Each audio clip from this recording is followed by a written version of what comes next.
नमस्कार दोस्तों, अभिवादन स्वीकार करें लोकेश त्रिपाठी की तरफ से और आइए अपने संभव बैच के कारवा को आगे बढ़ाते हैं। आज हम जिस टॉपिक पर चर्चा करेंगे वो अवसंरचना होगी और याद रखिएगा, टॉपिक शुरू करने से पहले मैं बता दूं, प्रीलिम्स एग्जाम के लिए अवसंरचना बहुत महत्वपूर्ण है। एक दो सवाल तो आना ही आना है और यह भी बता दूं, जो पढ़ा रहे हैं उसी में से आएगा, क्योंकि अवसंरचना में प्रवृत्ति देखी गई है कि हमेशा अवसंरचना में वहीं से सवाल पूछता जहां बात चल रही हो, यानी जो करंट का मामला हो। तो हम एकदम अवसंरचना में वही मुद्दे पढ़ा रहे हैं जो अभी अभी सरकार जिस पर काम कर रही है, एकदम ताजा ताजा। अगर हम अवसंरचना के मामले में सरकार की रणनीति की बात करें, सरकार की स्ट्रेटजी क्या है, तो सरकार की दो रणनीति है। एक दूरगामी रणनीति, और एक है ठीक तात्कालिक रणनीति।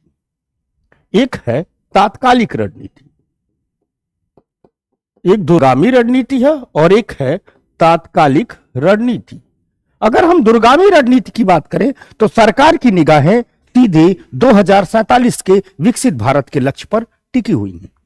यानी लक्ष्य है विकसित भारत, और कब, तो 2047 में। विकसित भारत कब, तो 2047 में।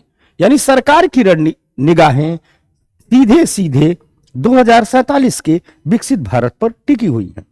साथ साथ सरकार यह भी कह रही है कि जो विकसित भारत का रास्ता होगा, हम वर्ल्ड क्लास इंफ्रास्ट्रक्चर से ही तय करेंगे, हम विश्व स्तरीय अवसंरचना के माध्यम से ही तय करेंगे। यानी सरकार की दूरगामी रणनीति है कि इंफ्रास्ट्रक्चर पर काम करेंगे,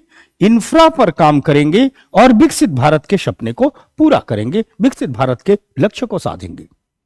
साथ साथ तात्कालिक रणनीति यह है कि अभी अभी हमारी अर्थव्यवस्था महामारी के प्रभाव से बाहर निकली है, या यूं कहिए कि निकल रही है।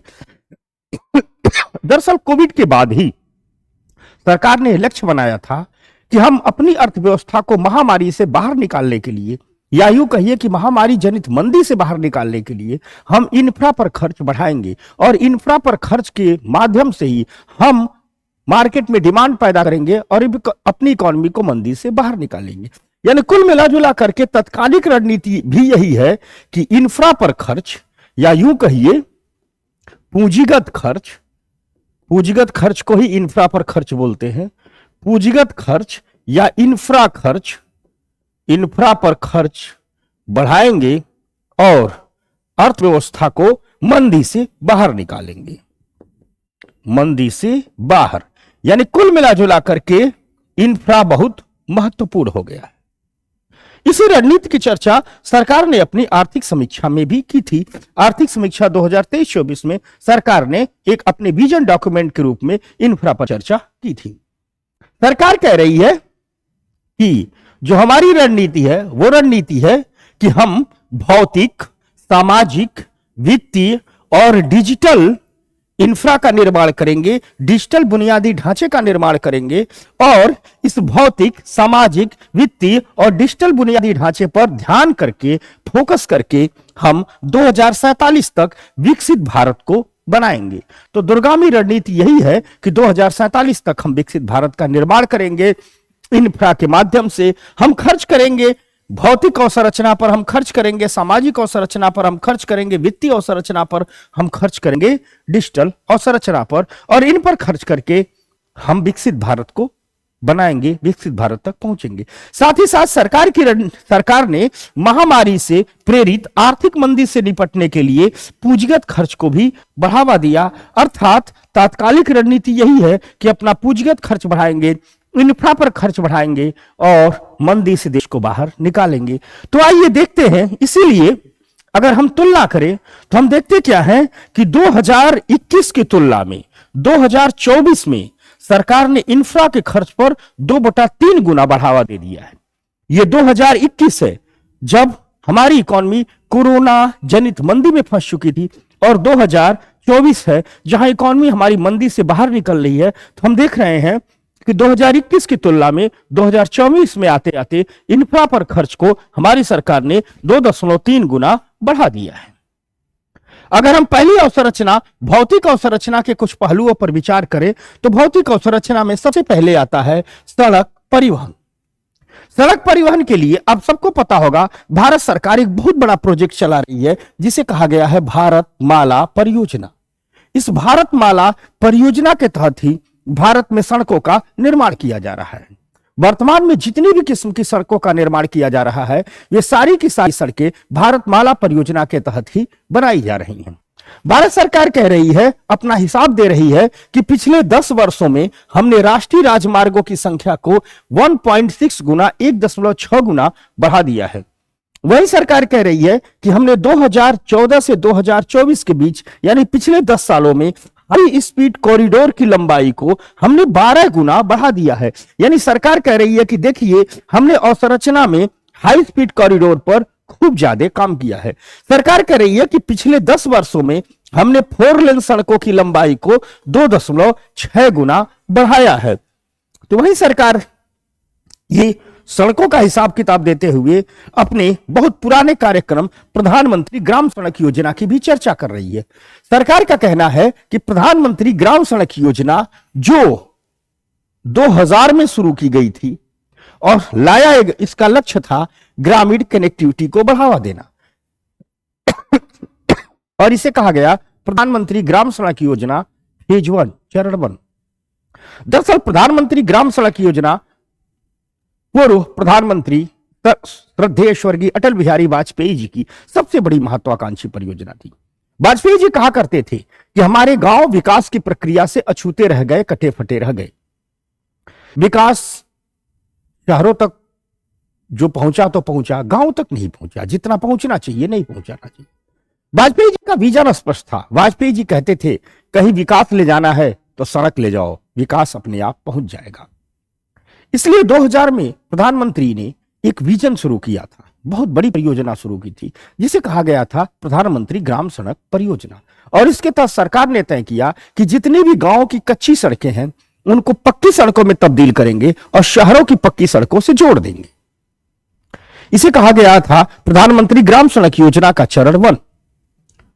और प्रधानमंत्री ग्राम सड़क योजना के चरण 1 ने अपने लक्ष्यों को प्राप्त किया। आपने देखा होगा कि गांव में खूब पक्की सड़कें बनी। उसके बाद 2013 में प्रधानमंत्री ग्राम सड़क योजना के दूसरे चरण की शुरुआत की गई और लक्ष्य रखा गया कि देश में जो सड़कें बनाई गई हैं उनमें से तकरीबन 50,000 किलोमीटर सड़कें टूट फूट गई हैं। तो कहा गया कि 50,000 किलोमीटर सड़कें जो टूट फूट गई हैं इनकी दोबारा मरम्मत करेंगे, इनको दोबारा ठीक ठाक करेंगे। उसी प्रकार प्रधानमंत्री ग्राम सड़क योजना के तीसरे चरण की शुरुआत की गई 2019 में और सरकार ने कहा कि ग्रामीण क्षेत्रों में जो कृषि बाजार है, जो माध्यमिक विद्यालय है और जो अस्पताल है, अगर ये तीनों में से कोई भी पक्की सड़कों से न जुड़ा हो तो इन तीनों को हम पक्की सड़कों से जोड़ेंगे। कहीं होता है कि ये कृषि बाजार है, 500 मीटर से ही कोई सड़क निकल जा रही है, वहां तक कच्चा रास्ता है।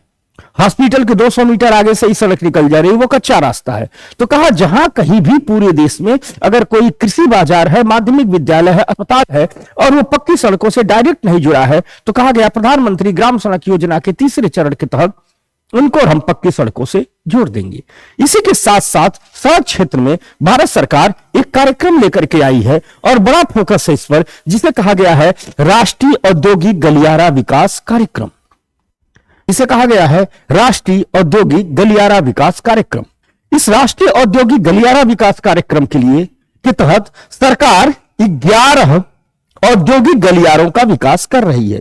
इंडस्ट्रियल कॉरिडोर और औद्योगिक गलियारों को अंग्रेजी में कहा जाता है इंडस्ट्रियल कॉरिडोर। इंडस्ट्रियल कॉरिडोर और कुछ नहीं होता है, खूब चौड़ी शीशे जैसी सड़कें होती हैं, लंबी सड़कें होती हैं।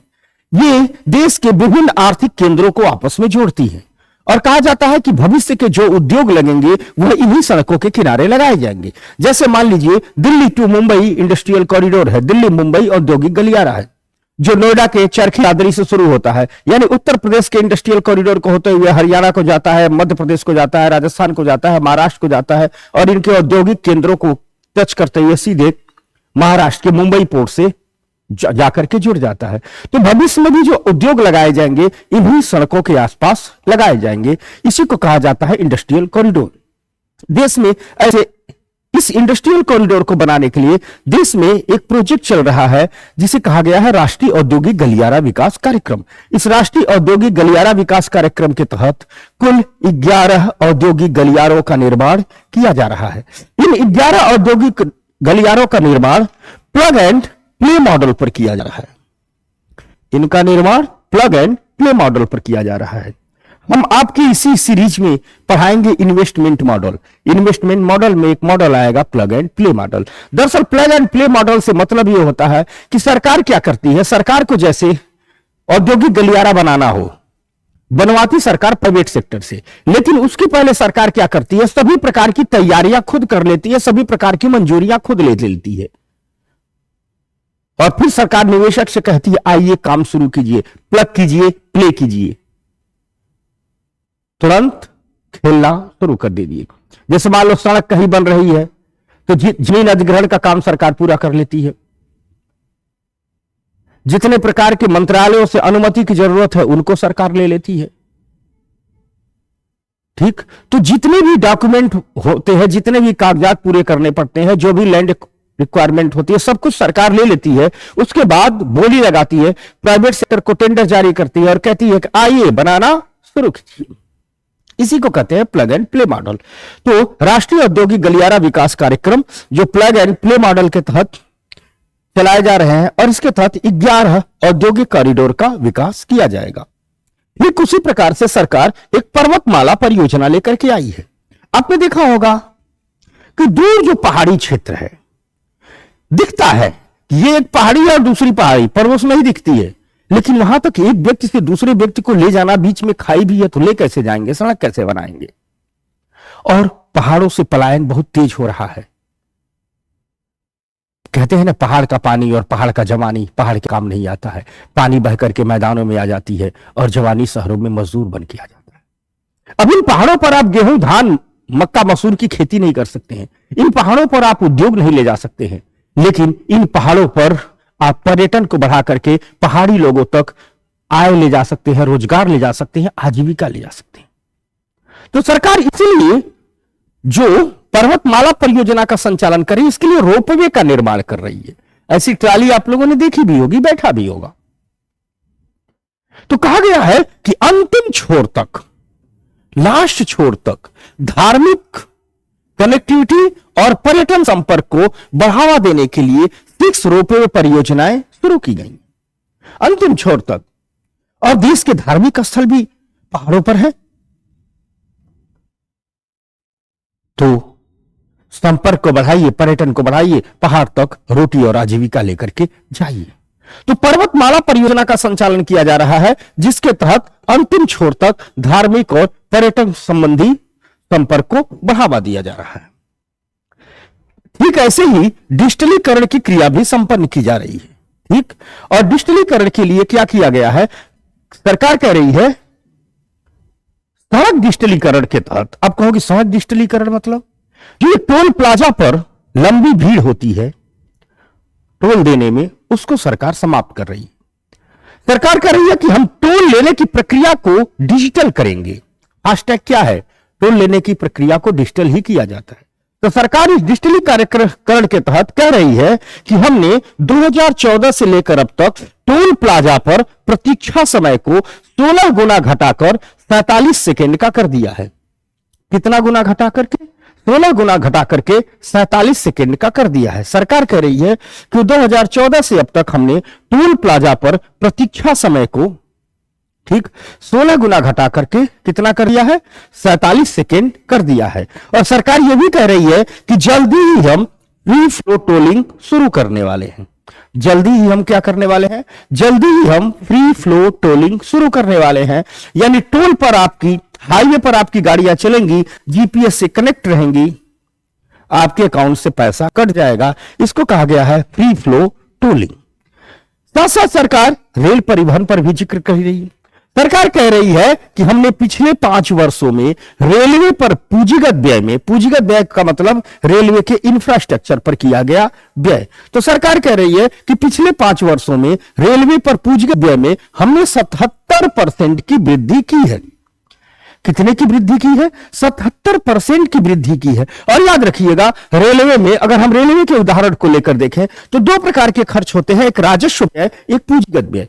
राजस्व व्यय से यहां आशय यह होता है, राजस्व व्यय से यहां आशय यह होता है कि सरकार रेलवे के कर्मचारियों को सैलरी और पेंशन देने पर कितना पैसा खर्च कर रही है, यह होता है राजस्व व्यय। पूंजीगत व्यय का मतलब होता है सरकार रेलवे अवसंरचना में रेल पटरी कितना बिछा रही है, रेल डिब्बा कितना बना रही है, स्टेशन कितना बना रही है, विद्युतीकरण कितना बना रही है, इसको कहते हैं पूंजीगत व्यय। तो सरकार कह रही है, देखिए हमने पिछले 5 वर्षों में रेलवे पर पूंजीगत व्यय में 77% की वृद्धि की है। इसके तहत सरकार एक मिशन चला रही है जिसे कहा गया है मिशन 100% विद्युतीकरण कार्यक्रम। सरकार एक मिशन चला रही है जिसे कहा गया है मिशन 100% विद्युतीकरण कार्यक्रम। इस मिशन के तहत 96.4% प्रोजेक्ट का विद्युतीकरण हो चुका है। इस मिशन के तहत सरकार ने 96.4% प्रोजेक्ट का विद्युतीकरण कर लिया है। अर्थात बहुत जल्दी वो वक्त आएगा जब भारत की सभी रेलवे इलेक्ट्रिसिटी से चलने लगेंगी, सभी रेलवे ट्रैक इलेक्ट्रिक हो चुके होंगे। 96.4% हो चुका है, बचा ही कितना है? एक योजना चल रही है, ठीक, अमृत भारत स्टेशन योजना 2022 में जो शुरू की गई थी, और इसके तहत स्टेशनों का आधुनिकीकरण किया जा रहा है। आपने अपने आसपास के स्टेशनों को, रेलवे स्टेशनों को देखा भी होगा, तोड़ताड़ करके नई अवसंरचना बना दी गई है, सुंदर डिजाइनिंग कर दी गई है। तो अमृत भारत स्टेशन योजना के तहत स्टेशनों का आधुनिकीकरण किया गया है। साथ साथ एक Mumbai Ahmedabad high speed rail परियोजना का भी संचालन किया जा रहा है। इसके लिए भूमि अधिग्रहण और सिविल कंडक्ट का काम पूरा हो चुका है। यह परियोजना जापान के सहयोग से चल रही है। इसी के साथ साथ समर्पित माल ढुलाई गलियारा प्रोजेक्ट पर भी सरकार काम कर रही है। समर्पित माल ढुलाई गलियारा प्रोजेक्ट वो प्रोजेक्ट है जिसके तहत सरकार कह रही है, ध्यान से सुनिएगा, कि हम माल ढुलाई के लिए अलग से रेलवे बनाएंगे। अब यहां अलग से रेलवे बनाने का मतलब पूरा का पूरा रेल का सिस्टम ही अलग से बनाएंगे, अलग पटरिया, अलग स्टेशन, उन पटरियों पर सिर्फ मालगाड़ी चलेगी, वहां मालगाड़ियों के हिसाब से रेलवे स्टेशन बनाए जाएंगे कि एकदम प्लेटफॉर्म तक ही ट्रक पहुंच जाए, क्रेन पहुंच जाए। ये देखो ना, प्लेटफॉर्म में क्रेन पहुंच गया है, सीधे मालगाड़ियों पर लोडिंग कर रहा है। ठीक, ऐसे 2 कॉरिडोर का पर काम तेजी से चल रहा है जिसे कहा गया है पूर्वी और पश्चिमी कॉरिडोर। वित्त वर्ष 2024 के अंत तक, यानी पिछले दिसंबर के अंत तक 96.1% काम इस पर भी पूरा हो चुका है। एक गति शक्ति मल्टी मॉडल कार्गो टर्मिनल का भी विकास किया जा रहा है। यहां पर रेलवे और गैर रेलवे भूमि पर कार्गो विकसित करने का प्रयास किया जा रहा है। अर्थात रेलवे स्टेशनों के आसपास यदि रेलवे की भूमि हो और न भी रेलवे की भूमि हो तो उनका अधिग्रहण करके कार्गो टर्मिनल विकसित किया जाए। मतलब वहां तक सीधे उनको सड़कों से जोड़ दिया जाए, रेल से जोड़ दिया जाए, बड़े बड़े ट्रक, बड़े बड़े परिवहन के साधन वहां से लाए जाए और वहीं से मालगाड़ियों पर सामानों की लोडिंग और अपलोडिंग कर दी जाए। यह काम रेलवे में किया जा रहा है। इसी के साथ साथ सरकार जल परिवहन पर भी काम कर रही है और सरकार ने जल परिवहन पर अच्छा परफॉर्मेंस किया है। यह भारत सरकार ही नहीं, कुछ वैश्विक आंकड़े भी बताते हैं। जैसे एक है विश्व लॉजिस्टिक प्रदर्शन सूचकांक 2023। इस विश्व लॉजिस्टिक प्रदर्शन सूचकांक 2023 में अंतरराष्ट्रीय शिपमेंट श्रेणी में भारत की रैंकिंग 22वीं हो गई है। शिपमेंट श्रेणी के आधार पर रैंकिंग दी जाती है और यह रैंकिंग दिया जाता है विश्व लॉजिस्टिक प्रदर्शन सूचकांक द्वारा। तो विश्व लॉजिस्टिक प्रदर्शन सूचकांक 2023 में भारत की शिपमेंट श्रेणी में रैंकिंग 22 हो गई है। इसका मतलब यह हुआ कि भारत में बंदरगाहों पर, जहाजों पर माल चढ़ाने में और माल उतारने में, लोडिंग अपलोडिंग में जो भी प्रक्रियाएं हैं, जो भी इंफ्रास्ट्रक्चर है, उसमें काफी सुधार हुए हैं। साथ साथ जल परिवहन के लिए कुछ महत्वपूर्ण काम भी सरकार कर रही है, कुछ महत्वपूर्ण पहल भी शुरू की गई है। जैसे एक है मैरीटाइम इंडिया विजन 2030। इस मैरीटाइम इंडिया विजन 2030 के तहत अंडमान निकोबार द्वीप समूह और लक्षद्वीप को पर्यटन के लिए विकसित किया जाएगा। यानी अंडमान निकोबार द्वीप समूह और लक्षद्वीप को पर्यटन के लिए विकसित किया जाएगा। तो इस लक्षद्वीप और अंडमान निकोबार द्वीप, इन दोनों द्वीपों को पर्यटन के लिए विकसित किया जाएगा मैरीटाइम विजन इंडिया 2030 के तहत।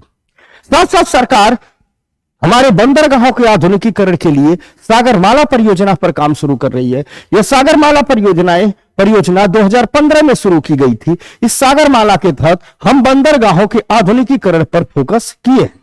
ठीक, बंदरगाहों के आधुनिकीकरण पर फोकस किए हैं, यानी भारत के सभी बंदरगाहों का जो आधुनिकीकरण किया जा रहा है वह सागरमाला परियोजना के तहत किया जा रहा है, जिसकी शुरुआत 2015 में हुई थी। इस सागरमाला परियोजना के तहत कुल 4 क्षेत्रों पर फोकस किया गया है। पहला, कनेक्टिविटी बढ़ाना, यानी बंदरगाह तक पहुंचने के लिए अधिक से अधिक साधनों का निर्माण करना। जैसे बंदरगाह तक पहुंचने के लिए बेहतर रेल बनाना, बंदरगाह तक पहुंचने के लिए बेहतर सड़कें बनाना। अगर कहीं जलमार्गों का भी विकास किया जा सकता है तो जलमार्गों का विकास करना। ठीक, बंदरगाहों के आसपास ही एयरपोर्ट बनाना। तो बंदरगाहों तक कनेक्टिविटी को बढ़ाना एक काम यह किया जा रहा है। दूसरा काम यह किया जा रहा है, बंदरगाह आधारित औद्योगिकीकरण पर जोर दिया जा रहा है। बंदरगाहों के आसपास ही उन उद्योगों की स्थापना की जा रही है जिनका हमें निर्यात करना है। यानी बंदरगाह आधारित औद्योगिकीकरण को बहुत तेजी से सरकार बढ़ावा दे रही है। जैसे मान लीजिए कोई वस्तु आपको विदेशों में भेजना है, बना करके बेचना है, तो बंदरगाह के पास ही बना दीजिए, बनाइए, बंदरगाह पहुंचाइए, तेजी से भेज दीजिए। तो बंदरगाह आधारित औद्योगिकीकरण पर काम कर रही है सरकार। तटीय सामुदायिक विकास को बढ़ावा दे रही है, यानी तटों के आसपास जो लोग हैं उनको बेहतर स्किल, बेहतर फाइनेंस और उनको बंदरगाह आधारित अर्थव्यवस्था से सरकार जोड़ दे रही है, ताकि बंदरगाहों के सहारे उनकी भी आजीविका चल जाए। साथ साथ सरकारें तटीय शिपिंग को भी बढ़ावा दे रही है, यानी तटों के आसपास नौकाओं द्वारा संचार को बढ़ावा दे रही है। एक बंदरगाह से दूसरे बंदरगाह जाने का यह भी रास्ता हो सकता है कि समुद्र के रास्ते छोटी समुद्र के रास्ते नौकाओं के माध्यम से यात्रा कर ले। ये सारे काम सागरमाला के तहत किए जा रहे हैं। साथ साथ भारत सरकार एक बना रही है राष्ट्रीय समुद्री विरासत परिषद।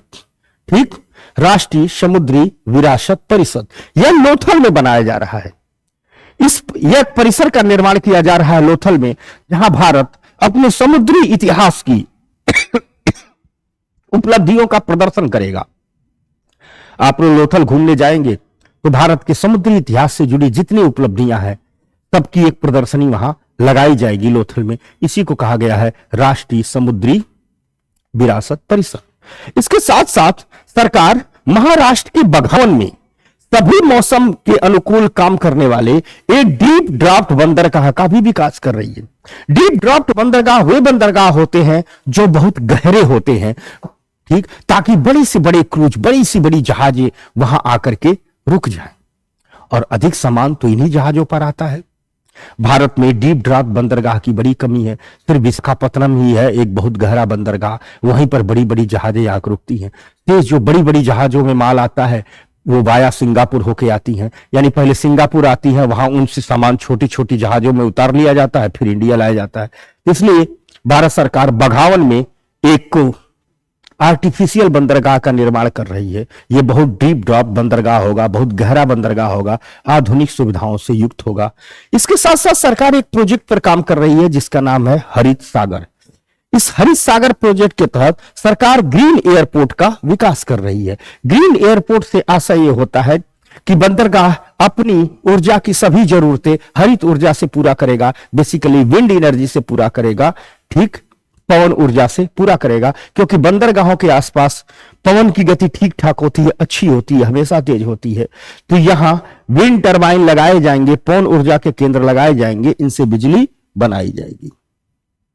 इसके साथ साथ सरकार नागरिक उड्डयन पर भी काम कर रही है, सिविल एविएशन पर भी काम कर रही है। पहले नागरिक उड्डयन में सिर्फ ये जहाजें आती थी जिनमें आप बैठ बैठ करके यात्रा करते थे। अब नागरिक उड्डयन में ड्रोन भी आता है। नागरिक उड्डयन में ड्रोन भी आता है। आपको याद होगा पिछली उद्योग वाला जो वीडियो हमने आपको बना करके दिया था, उसमें पढ़ाई थी पीएलआई योजना। वो पीएलआई योजना देखना यहां कई जगह आएगी, ठीक। तो सरकार ने सिविल एविएशन के क्षेत्र में, नागरिक उड्डयन के क्षेत्र में 2020 से 2025 के लिए 26,000 करोड़ रुपए के पूंजीगत व्यय की योजना बनाई है। यानी सरकार कह रही है कि हम 2020 से 2025 तक के लिए 26,000 करोड़ रुपए खर्च करेंगे हम नागरिक उड्डयन की अवसंरचना के लिए। इसके तहत सरकार की जो सबसे महत्वपूर्ण प्रोजेक्ट है वो है उड़ान। उड़ान योजना नाम सुना होगा आप लोगों ने। इस उड़ान का पूरा नाम है उड़े देश का आम नागरिक। यह उड़ान योजना 2016 में शुरू की गई थी। इसके तहत सरकार का लक्ष्य है कि पूरे देश में 21 ग्रीनफील्ड हवाई अड्डों का निर्माण किया जाए। ग्रीनफील्ड हवाई अड्डे वे होते हैं जिनको एकदम जीरो लेवल से बनाया जाता है। ठीक, हवाई अड्डे दो प्रकार के होते हैं, एक ग्रीन फील्ड, एक ब्राउन फील्ड। ब्राउन फील्ड हवाई अड्डा वो अड्डा है कि पहले से बना है, टूट फूट गया है, उसको मरम्मत कर दे रहे हैं, विस्तार कर दे रहे हैं, उसको ब्राउन फील्ड कहते हैं। लेकिन जहां कुछ नहीं है, एकदम जंगल झाड़ी खेती किसानी हो रही है, जमीन एक्वायर किए, बढ़िया से हवाई अड्डे बनाए, तो उसे कहते हैं ग्रीन फील्ड हवाई अड्डा। तो सरकार 21 ग्रीनफील्ड हवाई अड्डे को उड़ान योजना के तहत मंजूरी दे चुकी है और 12 हवाई अड्डे तो चालू हो चुके हैं। शेष 9 हवाई अड्डे इसी वर्ष चालू हो जाएंगे। इसके साथ साथ सरकार ड्रोन सेक्टर में ड्रोन मैन्युफैक्चरिंग को बढ़ावा देने के लिए पीएलआई योजना की भी शुरुआत की है। याद कीजिएगा, जिनको पीएलआई योजना के बारे में जानकारी ना हो, हमारा वीडियो है उद्योग पर, उसमें देखें, उसमें हमने विस्तार से पीएलआई को बनाया हुआ है। ठीक, इसके साथ साथ सरकार ऊर्जा अवसंरचना पर क्या क्या काम कर रही है इसको भी बता रही है। ऊर्जा अवसंरचना में विद्युत क्षेत्र की बात पहले की जा रही है। सरकार कह रही है कि 2024 में अधिकतम विद्युत की मांग पहले से 13% अधिक है। यानी अगर इतिहास देखा जाए तो सबसे ज्यादा बिजली की मांग 2024 में रही और पिछले वर्ष की तुलना में 13% अधिक रही। आप कहोगे अचानक क्यों हो गई? दरअसल पिछली गर्मियों में बहुत प्रचंड गर्मी पड़ी। प्रचंड गर्मी जब पड़ेगी तो लोग अपने घरों में खूब पंखा चलाएंगे, कूलर चलाएंगे, एसी चलाएंगे, फ्रिज चलाएंगे ना भाई। तो इन प्रचंड गर्मियों के कारण बिजली की मांग बढ़ गई थी।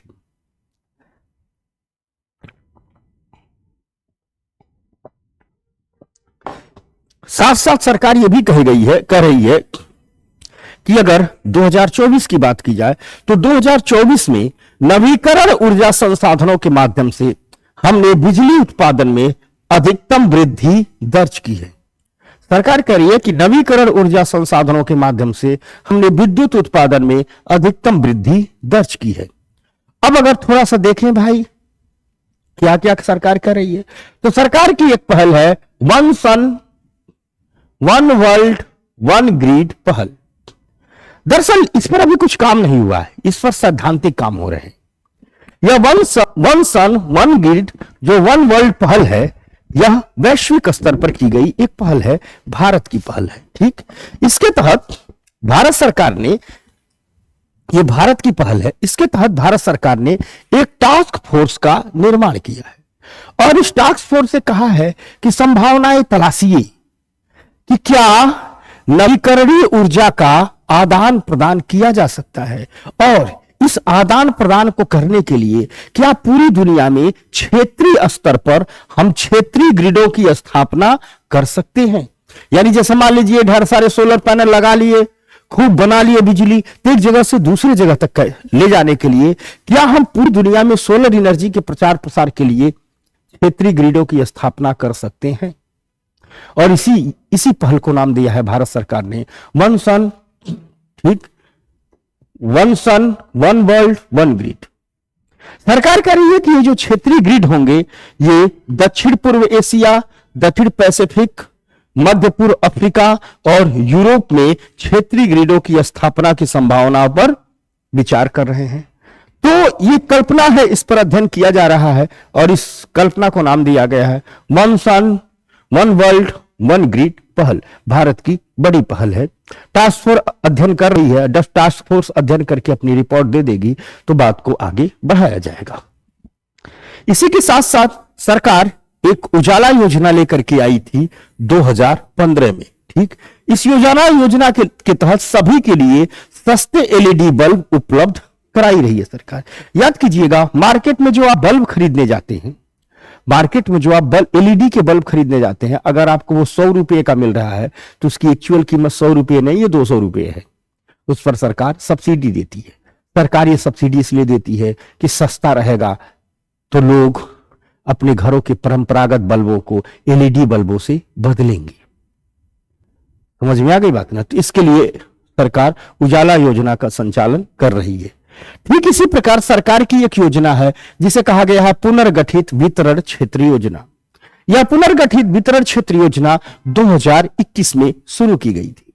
इसके तहत सरकार जो हमारी विद्युत वितरण कंपनियां हैं, ठीक, इनको वित्तीय सहायता दे रही है।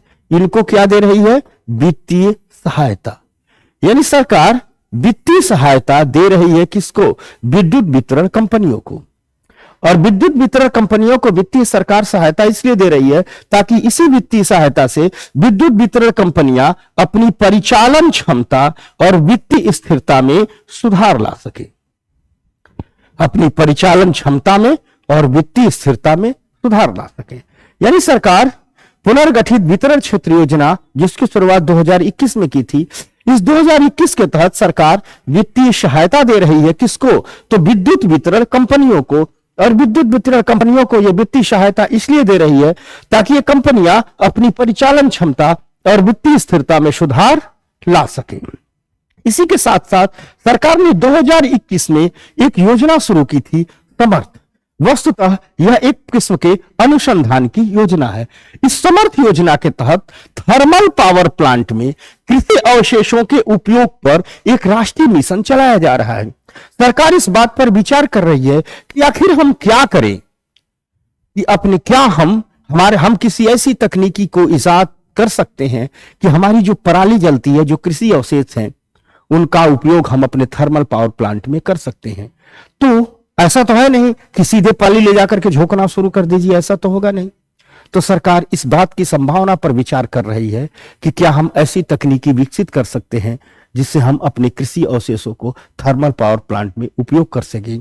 और इसके लिए सरकार योजना शुरू की है, समर्थ, जो योजना 2021 में शुरू की गई थी। इसी के साथ साथ सरकार ने स्ट्रीट लाइटिंग नेशनल प्रोग्राम चलाया था। यह प्रोग्राम चलाया था 2015 में, ठीक। और इसके तहत सरकार अपनी पारंपरिक स्ट्रीट लाइट को एलईडी बल्ब से बदल रही है। यानी सरकार, आप लोगों ने देखा होगा कि ये सड़कों के किनारे जो लगे हुए थे स्ट्रीट लाइट ना, हाल के दिनों में उसके भीतर का बल्ब बदला गया है। पहले इसे बल्ब लटके रहते थे, सरकार ने उनको बदला, क्यों? बिजली अधिक खाते थे, उनकी जगह एलईडी बल्ब लगाया है।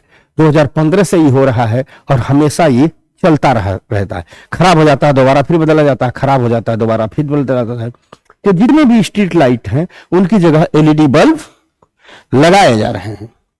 इसके साथ साथ नवीकरणीय ऊर्जा पर भी काम हो रहा है, क्लीन ऊर्जा पर भी काम हो रहा है, क्योंकि लक्ष्य बहुत बड़ा है।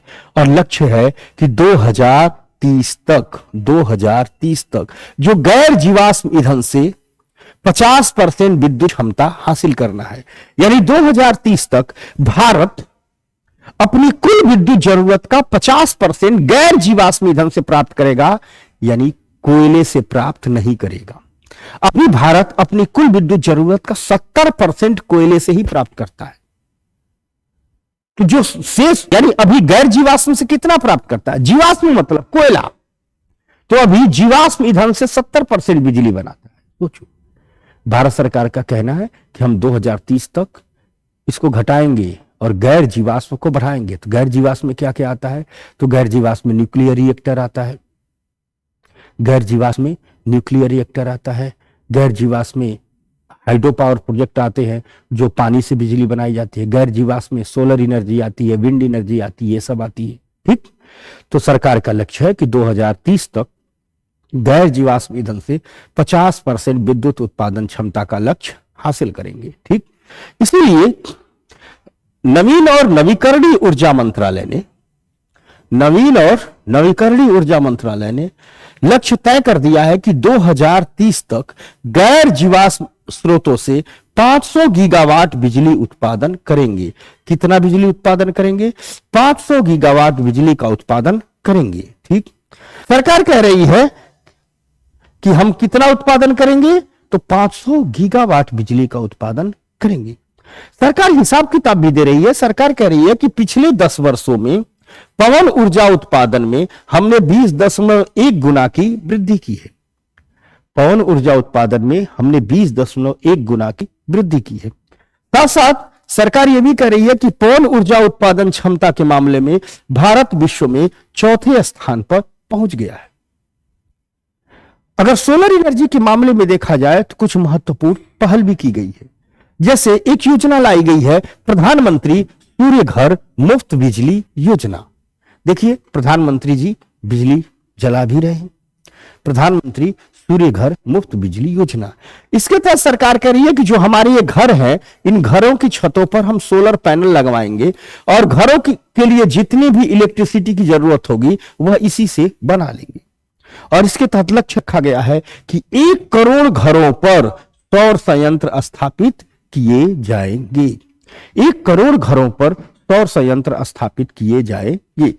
इसी के साथ साथ एक अभियान चला है जिसे कहा गया है प्रधानमंत्री किसान ऊर्जा सुरक्षा एवं महा उत्थान अभियान।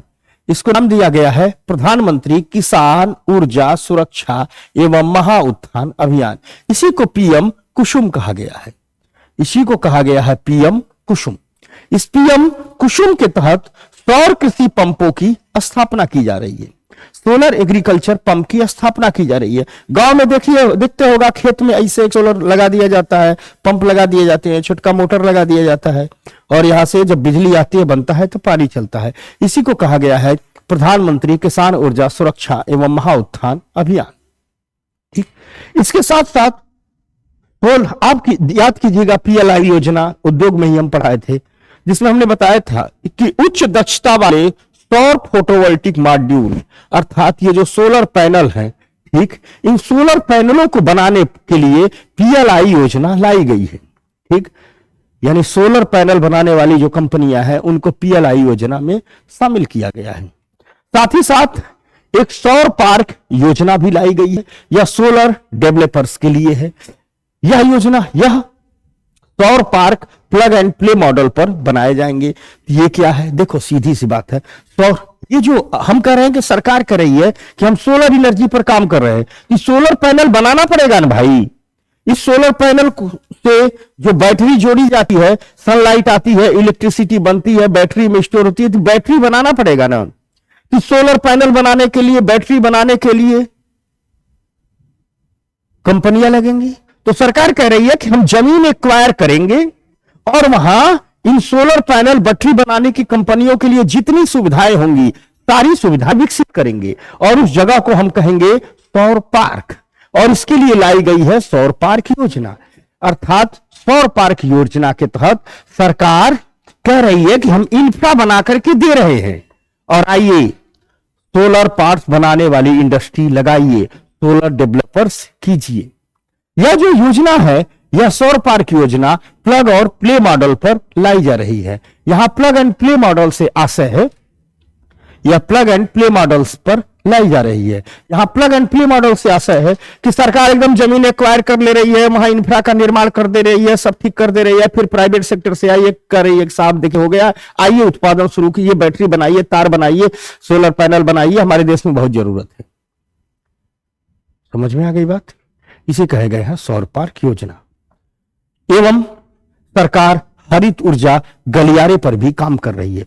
दरअसल मान लीजिए विंड एनर्जी से कहीं ढेर सारी ऊर्जा बना लिया, सोलर एनर्जी से कहीं ढेर सारी ऊर्जा बना लिया, यानी बिजली बना ली, तो इसको ले जाएंगे कहां? एक जगह से दूसरी जगह तो ले जाने पड़ेंगे, तो इसके लिए अलग से ग्रिड बनाने पड़ेंगे। तो सरकार देश में ढेर सारे, ठीक, ऐसे ग्रिडों का विकास कर रही है जो नवीकरणीय ऊर्जा को एक जगह से दूसरी जगह तक ले जाए। यानी सोलर एनर्जी से जो बिजली बनी है उसको एक जगह से दूसरी जगह तक ले जाए, जो विंड एनर्जी से बिजली बनी है उसको एक जगह से दूसरी जगह तक ले जाए। इसी को ग्रीन एनर्जी कॉरिडोर कहा गया है, हरित ऊर्जा गलियारा कहा गया है। एक राष्ट्रीय हरित हाइड्रोजन मिशन भी चलाया जा रहा है, ठीक, और लक्ष्य है कि भारत 2030 तक इतनी क्षमता स्थापित कर लेगा कि हर वर्ष 5 मिलियन मीट्रिक टन हरित हाइड्रोजन का निर्माण किया जा सके। तो राष्ट्रीय हरित हाइड्रोजन मिशन के तहत लक्ष्य है कि 2030 तक भारत इतनी क्षमता हासिल कर लेगा कि 5 million ton 5 million metric ton green hydrogen, हरित हाइड्रोजन का निर्माण हर वर्ष किया जा सके। तो 2030 तक राष्ट्रीय हरित हाइड्रोजन मिशन के तहत इंफ्रा का निर्माण किया जा रहा है। इतनी इंफ्रा बना ली जाएगी कि हर साल हम 5 मिलियन मीट्रिक टन हाइड्रोजन बना ले, इसी से ट्रेन चलाएंगे। ठीक, साथ साथ लाई गई है नई सौर ऊर्जा योजना या प्रधानमंत्री जनमन योजना के तहत लाई गई है। और भारत सरकार ने कहा है कि पूरे देश में गरीबों के, झुग्गियों के, झोपड़ियों के, दूर दराज के क्षेत्र में कुल 1 लाख घर ऐसे बने हुए हैं जो अभी भी विद्युत से नहीं जुड़े हैं। इन 1 लाख गैर विद्युतीकृत घरों तक भी बिजली को पहुंचाना है, इलेक्ट्रिसिटी को पहुंचाना है। तो सरकार कह रही है कैसे पहुंचाएंगे।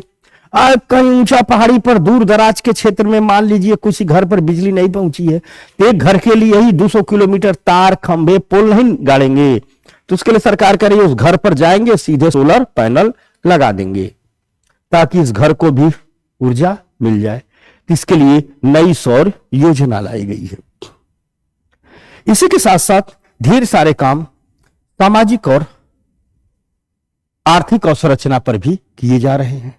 सामाजिक आर्थिक अवसंरचना में अगर हम खेल को देखें तो इंफाल में राष्ट्रीय विश्वविद्यालय की स्थापना की जा रही है। एक खेलो इंडिया कार्यक्रम सरकार चला रही है जिसके तहत भारत के जिलों में खेल अवसंरचना परियोजनाओं का विकास किया जा रहा है। मतलब स्टेडियम बनाओगे ना, ठीक, कुश्ती का विकास करना तो स्टेडियम बनाओगे, फुटबॉल का विकास करना तो उसके लिए स्टेडियम बनाओगे, विभिन्न प्रकार के खेल के लिए उपकरण ले आओगे, जिम रखोगे, ट्रेनर लाओगे, कोच लाओगे। तो खेल विकास के लिए जितने इंफ्रा की जरूरत होती है उसके विकास के लिए खेलो इंडिया कार्यक्रम का संचालन किया जा रहा है।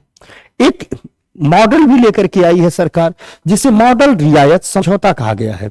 इस मॉडल रियायत समझौते के तहत सरकार कह रही है कि जो खेलो इंडिया कार्यक्रम के तहत हम जिलों में खेल अवसंरचना का निर्माण कर रहे हैं, इसमें हम प्राइवेट सेक्टर की भी भागीदारी सुनिश्चित करना चाहते हैं। और इस प्राइवेट सेक्टर की भागीदारी सुनिश्चित करने के लिए ही सरकार लेकर के आई है मॉडल रियायत समझौता। क्या लेकर के आई है? मॉडल रियायत समझौता। यानी खेल अवसंरचना के विकास में निजी भागीदारी को प्रोत्साहित करने के लिए सरकार लेकर के आई है मॉडल रियायत समझौता।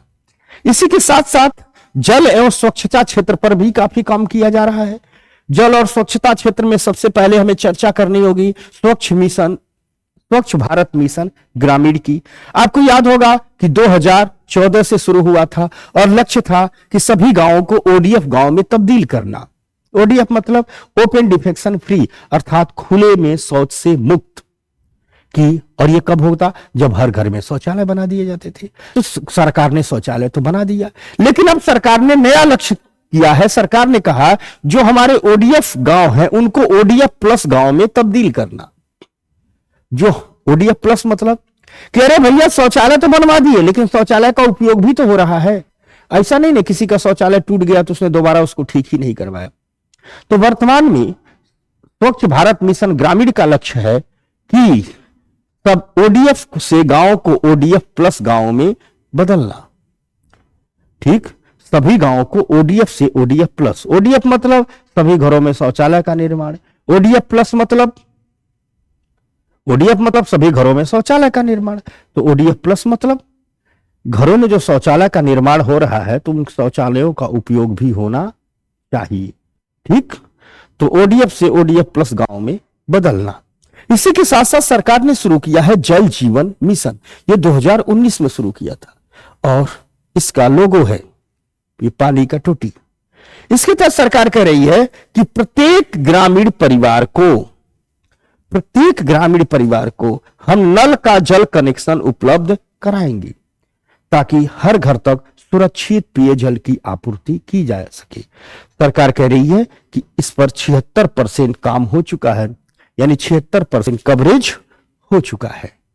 नमामि गंगे कार्यक्रम भी आपको याद होगा जब प्रधानमंत्री ने कहा था बनारस के नामांकन पर्चा दाखिल करते वक्त, न मैं आया हूं न मुझे किसी ने भेजा है, मुझे तो गंगा मां ने बुलाया है। इसलिए 2014-15 से ही नमामि गंगे कार्यक्रम की शुरुआत की गई। इसके तहत गंगा को प्रदूषण मुक्त करना ही सरकार का लक्ष्य है। इसके तहत शहरों में सीवेज उपचार संयंत्रों की स्थापना की जा रही है, ताकि घरों का जो सीवेज है, घरों का जो कचरा है, वह सीधे गंगा मैया में न गिराया जा सके। उनके लिए घरों के सीवेज पूरे जहां जहां गंगा मैया के तट पर जितने बड़े शहर हैं, उन सभी शहरों के गलियों में, मेन चौराहों पर एक सीवेज पाइपलाइन डाली जा रही है और इस सीवेज पाइपलाइन को जोड़ा जा रहा है घरों से और सबको मेन पाइपलाइन से ले आकर के शहर के किनारे उपचार संयंत्र में लाया जा रहा है। सीवेज निकाल करके उसके बायो फर्टिलाइजर इत्यादि बना लिए जाते हैं, पानी को शुद्ध करके फिर छोड़ दिया जा रहा है। ठीक, इसी के साथ साथ बाढ़ सुधार और पुनर्वास परियोजना भी चल रही है। इसके लिए विश्व बैंक ने पैसा भी दिया है। देखो, आपको याद होगा अपने देश में पहले बड़े बड़े बांध बने, अब एक को नहीं बन रहे हैं। सरकार ने बांध बनाने से अपने पांव पीछे हटा लिए, लेकिन जो बड़े बड़े बांध बन चुके हैं भैया, इनकी सुरक्षा जरूरी है। कहीं टूट गया तो महाविनाश कर देगा। तो इस बांधों की सुरक्षा के लिए बांध सुधार और पुनर्वास परियोजना सरकार लेकर के आई हुई है। इसके साथ साथ अटल भूजल योजना भी लाई गई है। यह अटल भूजल योजना 2020 से 25 तक के लिए है, 5 साल के लिए है। इसको भी विश्व बैंक की मदद मिल रही है और विशेष करके यह अटल भूजल योजना लाई गई है। भारत का जो ग्राउंड वाटर है, जो भूमिगत जल है, 2 काम हुआ है। एक तो ग्राउंड वाटर, भूमिगत जल का बहुत अधिक दोहन हो गया है। आप देखते होंगे कोई भी नलकूप लगा लेता है, जितना पानी चाहो निकालो, तो बहुत अधिक दोहन हो गया है। और साथ साथ ग्राउंड वाटर बहुत अधिक प्रदूषित होता जा रहा है, यानी प्रदूषण बहुत हो गया है। खेतों में हम केमिकल फर्टिलाइजर का जो छिड़काव करते हैं, ये सारे ग्राउंड वाटर में ही तो जाते हैं। हम मोबाइल, टेलीविजन, इलेक्ट्रॉनिक कचरा सड़क के किनारे फेंक देते हैं, बारिश होती है, ये पानी में घुलते हैं, इनके खतरनाक केमिकल जमीन के नीचे जाते हैं। चीजें खुले में फेंकी रहती है, डिकम्पोज कचरा सड़ता है, नीचे जाता है।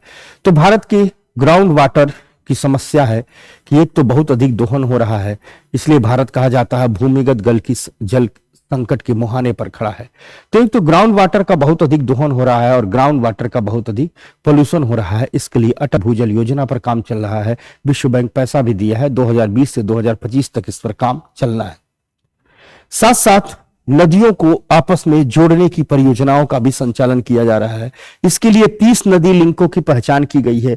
30 जगह नदियों को आपस में जोड़ना है, जिसमें 5 प्रमुख लिंकों में है केन बेरवा लिंक परियोजना, पार्वती काली सिंध चंबल लिंक परियोजना, गोदावरी कावेरी लिंक परियोजना। ये 5 प्रमुख लिंक हैं। अगर हम शहरी क्षेत्र की बात करें तो शहरी क्षेत्र में भी प्रधानमंत्री आवास योजना शहरी का संचालन किया जा रहा है। इसकी शुरुआत 2015 में की गई थी। इसके तहत जो शहर में गरीब लोग हैं, इन शहरी गरीबों को पक्के मकान सरकार उपलब्ध करवा रही है। साथ ही साथ एक और योजना है जिसे कहा गया है कायाकल्प और शहरी परिवर्तन के लिए अटल मिशन। इसी योजना को अंग्रेजी में अमरूद कहा जाता है, हिंदी में अमृत कहा जाता है। यह अमृत या अमृत योजना 2015 में 500 शहरों में शुरू की गई थी और इसका उद्देश्य था इन 500 शहरों में सुरक्षित पेयजल की आपूर्ति करना, यानी हर घर तक पीने की पानी की सप्लाई करना। 2021 में इस अमृत 2.0 की शुरुआत की गई। 2021 में लाया गया अमृत 2.0। इस अमृत 2.0 के तहत कहा गया कि पेयजल के अलावा हम घरों के सीवरेज सिस्टम को भी सुधारेंगे और सेप्टिक टैंक प्रबंधन को भी सुधारेंगे। घरों का में जो शौचालय है उसको बेहतर मैनेजमेंट सिस्टम से जोड़ेंगे ताकि उनको बेहतर सेप्टिक टैंक व्यवस्था दी जाए और जो घर का शौच का कचरा है, ठीक, वह नालियों में ऐसे न बहे, उनका बेहतर मैनेजमेंट किया जा सके। तो अभी चल रही है अमृत 2.0। स्मार्ट सिटीज मिशन आपको याद ही होगा, 2015 में लाया गया था और कहा गया था कि ऐसे शहरों को बढ़ावा देंगे जो मूलभूत बुनियादी ढांचे स्वच्छ और टिकाऊ पर्यावरण को प्रदान करते हैं। इसके साथ साथ स्वच्छ भारत मिशन शहरी का भी संचालन किया जा रहा है और लक्ष्य है 100% शहरी क्षेत्र को ओडीएफ बनाना। तो ये तो बन ही गया, हर घर में शौचालय बन गए। तो इसके लिए नया लक्ष्य तय किया गया है और कहा गया है नया लक्ष्य ये है कि 100% घर जाकर के कचरा इकट्ठा करना, यानी कचरे की गाड़ी आती है ना, गाड़ी वाला आया घर से कचरा निकाल, तो वह स्वच्छ भारत मिशन शहरी के तहत ही हो रहा है। और साथ साथ ये भी कहा गया है शहरों के बगल में ऐसा तंत्र बनाना कि शहरों कचरे का वैज्ञानिक प्रबंधन किया जा सके। इसके साथ साथ सरकार रणनीतिक अवसंरचना पर भी काम कर रही है।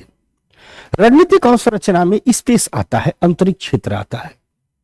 रणनीतिक अवसंरचना का हम इसलिए जिक्र कर रहे हैं कि आमतौर पर विद्यार्थियों की ये दो साधारण समझ है कि अंतरिक्ष क्षेत्र अवसंरचना में नहीं आता है, तो याद रखिएगा अंतरिक्ष क्षेत्र भी अवसंरचना में आता है और उसको रणनीतिक अवसंरचना के तहत रखा जाता है। बात नंबर 1।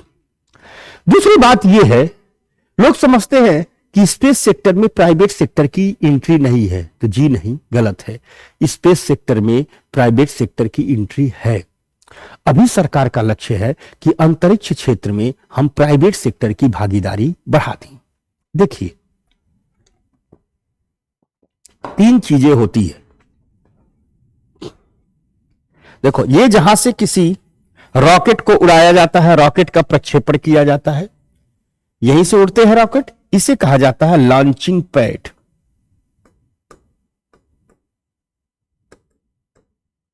इसे कहा जाता है लॉन्चिंग पैड। इस जगह को कहते हैं लॉन्चिंग पैड। एक तो ये। दूसरा, यहां से रॉकेट जाता है, यहां से क्या जाता है, रॉकेट। और इसी रॉकेट में जब हम सैटेलाइट रख देते हैं तो ये बन जाता है लॉन्चिंग व्हीकल्स, प्रक्षेपण यान। प्रक्षेपण यान, प्रक्षेपण यान। ठीक, भारत में 2 प्रकार के प्रक्षेपण यान हैं। एक को कहते हैं GSLV और दूसरे को कहते हैं PSLV। यानी एक है GSLV और दूसरा है PSLV, आप लोग जानते ही होंगे। और तीसरा है भाई, ले जाएगा तो छोड़ेगा क्या, तो तीसरा है सैटेलाइट, उपग्रह। 3 चीजें होती हैं, ये है उपग्रह। ठीक, इसरो तीनों में काम करता है। इसरो उपग्रहों का भी निर्माण करता है, इसरो ही लॉन्चिंग पैड भी बनाता है और इसरो ही प्रक्षेपण यान भी बनाता है। भारत सरकार की वर्तमान रणनीति यह है कि इन तीनों सेक्टर में प्राइवेट सेक्टर को भी आगे बढ़ाया जाए। यानी प्राइवेट सेक्टर लॉन्चिंग पैड का भी निर्माण करे, प्राइवेट सेक्टर उपग्रहों का भी निर्माण करे और प्राइवेट सेक्टर प्रक्षेपण यान का भी निर्माण करे। इसी को कहा गया है कि सरकार अंतरिक्ष क्षेत्र में निजी क्षेत्र की भागीदारी बढ़ाने पर जोर दे रही है। तो देखिए क्या क्या हो रहा है। ठीक, यानी सरकार पूरे के पूरे स्पेस इंफ्रा में, अंतरिक्ष अवसंरचना में, ठीक, प्राइवेट सेक्टर की भागीदारी बढ़ाने पर जोर दे रही है। इसके लिए निजी प्रक्षेपण और बुनियादी ढांचे का विकास किया जा रहा है। यानी प्राइवेट सेक्टर भी प्रक्षेपण यान बनाए, प्रक्षेपण करे। इसके लिए एक रॉकेट का निर्माण किया गया है। ठीक, प्राइवेट सेक्टर ने एक रॉकेट का निर्माण किया है जो अंतरिक्ष में उपग्रह ले जाके छोड़ेगा। ठीक, इस रॉकेट निर्माण के नाम दिया गया है प्रारंभ मिशन। यानी जिस मिशन के तहत यह रॉकेट बनाया गया है उसे नाम दिया गया है प्रारंभ मिशन। तो प्रारंभ मिशन के तहत भारत में पहला बार प्राइवेट सेक्टर द्वारा एक रॉकेट बनाया जा रहा है। इस रॉकेट को, जो रॉकेट बन रहा है, इसे विक्रम एस भी नाम दिया गया है। यानी जिस मिशन के तहत बनाया जा रहा है उस मिशन को कहा गया है प्रारंभ मिशन, और जो रॉकेट बन रहा है उस रॉकेट को नाम दिया गया है विक्रम एस। तो कौन सी प्राइवेट कंपनी बना रही है, तो याद रखिएगा Skyroot Aerospace private limited Hyderabad का। ठीक, यह एक प्रक्षेपण यान है। यानी कुल मिलाजुला करके बात यह निकली कि Skyroot Aerospace private limited Hyderabad द्वारा एक, ठीक, निजी प्रक्षेपण यान का विकास किया जा रहा है। एक निजी प्रक्षेपण यान का विकास किया जा रहा है। एक निजी प्रक्षेपण यान का विकास किया जा रहा है और इसके विकास के लिए जो मिशन चला है उस मिशन का नाम है प्रारंभ मिशन। और जो प्रक्षेपण यान बनेगा उसका नाम होगा विक्रम एस। एक बात तो ये जानने वाली जरूरी है। साथ ही साथ, ठीक, भारत का पहला निजी अंतरिक्ष वाहन लॉन्च पैड, हमने कहा है वह जगह जहां से छोड़ा जाता है, ठीक, इसे लॉन्चिंग पैड या लॉन्च पैड भी बोलते हैं, यहीं से रॉकेट उड़ता है, ठीक। तो भारत का पहला private launch pad Agnikul Cosmos private limited द्वारा बनाया जा रहा है। किसके द्वारा बनाया जा रहा है, इसको याद कीजिएगा, अग्निकुल कॉस्मॉस प्राइवेट लिमिटेड द्वारा बनाया जा रहा है। यह श्रीहरिकोटा में बनाया जा रहा है। कहां बनाया जा रहा है, तो यह श्रीहरिकोटा में बनाया जा रहा है। तो पहला लॉन्चिंग पैड भी अग्निकुल कॉस्मॉस प्राइवेट लिमिटेड द्वारा हरिकोटा में बनाया जा रहा है। एक भारत सरकार की कंपनी है HAL, हिंदुस्तान एरोनॉटिक्स लिमिटेड। यह भारत सरकार की सरकारी कंपनी है, यह हवाई जहाज बनाती है, ठीक। तो हिंदुस्तान एरोनॉटिक्स लिमिटेड जिसे HAL कहा जाता है, और Larsen and turbo, Hindustan aeronautics limited तथा लार्सन एंड टर्बो, ये सरकारी कंपनी हो गई, ये प्राइवेट कंपनी हो गई। तो लार्सन एंड टर्बो एक प्राइवेट कंपनी है जो हिंदुस्तान एरोनॉटिक्स लिमिटेड के साथ मिल करके 5 PSLV का उत्पादन कर रही है। कितना PSLV बना रही है, 5 PSLV का उत्पादन कर रही है। साथ ही साथ भारत की कई कंपनियां जो उपग्रह बना रही हैं, जैसे एक कंपनी है पिक्सल स्पेस, यह उपग्रह बना रही है। एक कंपनी है दिगंतरा, यह उपग्रह बना रही है। एक कंपनी है ध्रुव स्पेस, यह उपग्रह बना रही है। एक कंपनी है अजिस्था, यह उपग्रह बना रही है। एक कंपनी है टाटा एडवांस सिस्टम लिमिटेड। ये सारे के सारे संस्थान उपग्रह पेलोड का निर्माण कर रहे हैं, यानी उपग्रह बना रहे हैं। तो दोस्तों, हमने आपकी इस अवसंरचना को नए तरीके से समझाया। यही वो सेक्टर है जिस पर अभी भारत सरकार फोकस की है, यही वो सेक्टर है जिस पर भारत सरकार काम कर रही है, और ये सारी बातें हमने खुद सरकार की ही रिपोर्ट से पढ़ाई है। समझ में आ गई बात? तो दोस्तों, अवसंरचना में 1-2 सवाल जरूर आता है, प्रीलिम्स एग्जाम है, 2-3 भी आता है, 4-4 आ जाते हैं, और यकीन मानिए आएगा तो यहीं से आएगा। तो 3 इस चैप्टर को खूब ढंग से पढ़िएगा, कम से कम 2-3 सवाल तो आपके प्री में हो जाएंगे। इसीलिए हमने सिर्फ वहीं पर हम गए जो सरकार कह रही है, सरकार के आंकड़े कह रहे हैं, ठीक। तो सरकार की रिपोर्टों से, और एकदम आज की ताजा कहां पर कितना, कहीं 96% काम हुआ, कहीं 76% काम हुआ, हमने सारा बता दिया। तो उम्मीद है और संरचना यहां से पढ़ लीजिए, प्री हो जाएगा, और उम्मीद है आपको अच्छा लगेगा। अच्छा लगे तो जरूर बताइएगा, इंतजार रहेगा आपका। नमस्कार, धन्यवाद।